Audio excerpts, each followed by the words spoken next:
queria fazer a pergunta ao pastor Ailton.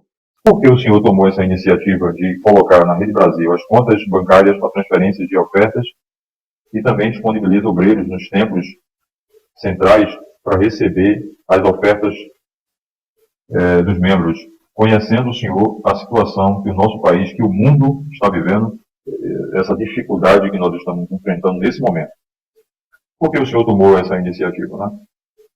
Eu acho que mais salutar da sua parte, pastor, seria o senhor fazer o que está fazendo, mas com a intenção de arrecadar valores para ajudar os nossos queridos irmãos que infelizmente perderam seus empregos e que precisam alimentar sua esposa, seus filhos, que precisam pagar as contas, né, que precisam também comprar remédios e não estão tendo condições. Tem pessoas que estão passando necessidade. Então, este é o momento que o senhor deveria fazer essa atividade, disponibilizando essas contas nas redes sociais, na Rede Brasil, bem como colocando os obreiros nas congregações para receber essas ofertas para ajudar esses irmãos.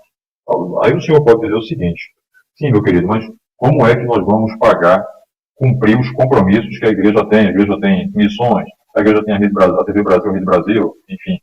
A igreja tem o Projeto Samuel, a igreja tem os obreiros para pagar, né? Pagar todos os obreiros. E como é que a gente vai fazer tudo isso?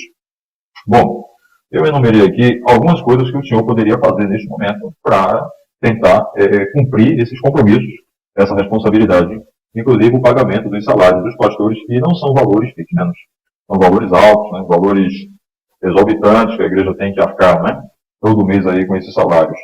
Então eu enumerei aqui algumas dicas para o senhor. Em primeiro lugar, eu queria fazer a pergunta ao senhor o seguinte: quando o senhor anunciou que iria construir aquele grande templo, o senhor lembra que a nossa igreja fez uma campanha para arrecadar valores para a construção daquele templo.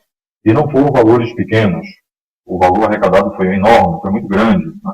E depois, de uma hora para outra, aquela maquete foi retirada, de forma que o templo não foi construído, não se iniciou. Então, eu quero perguntar ao senhor o seguinte: aqueles valores, deixa eu grifar aqui, aqueles valores que foram arrecadados para a campanha da construção do templo em todo o estado de Pernambuco, onde estão esses valores?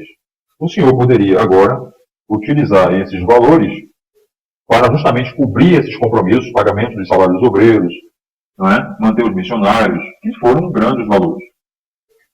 O segundo apontamento que eu gostaria de fazer em relação a isso é o seguinte: aquele terreno ele foi comprado por 11 milhões de reais. A igreja tem esse conhecimento.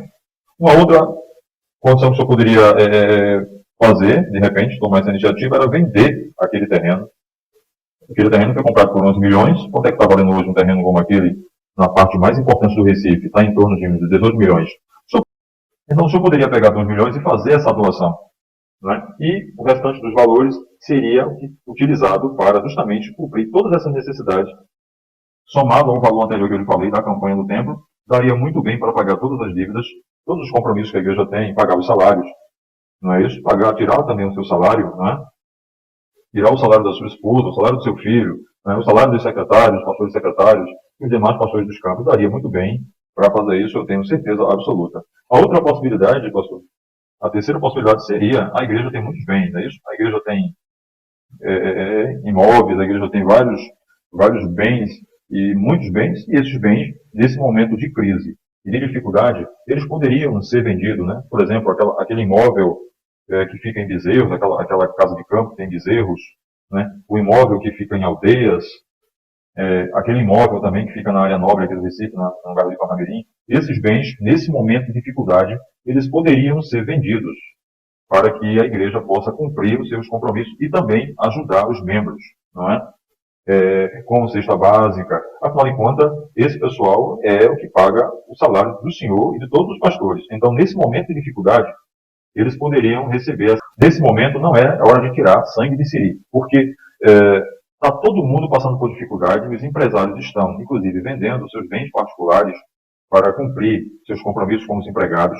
Muita gente sem trabalho, a situação está difícil, tem gente, e a coisa talvez não fique tão boa daqui para frente. Então, eu jamais vou chegar aqui para dizer para os membros que vocês não deem os seus dízimos, não paguem a oferta, não levem a oferta. Mas a palavra que eu quero aqui nesse momento dirigir a cada membro da Assembleia de Deus, do Estado de Pernambuco, do seu ministério, é o seguinte: entre você dar a sua oferta e alimentar a sua família, alimente a sua família. pegue o seu dízimo nesse momento, olhe na sua rua, olhe para o seu lado, veja quais são as pessoas necessitadas que estão passando necessidade nesse momento, que estão passando por aperto, pais de família que estão sem trabalho. Você deve, nesse momento, ajudar essas pessoas e deixar que a Assembleia de Deus possa pagar as suas contas com todos os valores que ela tem em caixa, com todos os seus bens que ela tem. É a possibilidade do Senhor diminuir os salários dos pastores, não é? Porque a questão é a seguinte: aquela lista que foi divulgada nas redes sociais, bom, até que a Assembleia de Deus de Pernambuco nos traga uma lista, não é isso? Até que a Assembleia de Deus de Pernambuco nos traga uma lista verídica dos salários, porque estão dizendo que aquela lista de salários ali é falsa, tal. Então, vamos lá. Então, nós estamos aguardando, pastor, qual é a lista verdadeira. Mas até que isso se publique, nós daremos credibilidade àquela lista de salários que foi divulgada aqui nas redes sociais, porque não tem como a pessoa criar uma lista tão enorme daquela, né, com nome de telefones verídicos, não é? Inclusive, eu tenho alguns contatos que realmente confirmam que é aquele salário que eles ganham. Então, o senhor poderia pegar aquela lista de salário nesse momento de dificuldade que a igreja está passando e diminuir aquele salário. Inclusive, começando do pastor presidente. Né?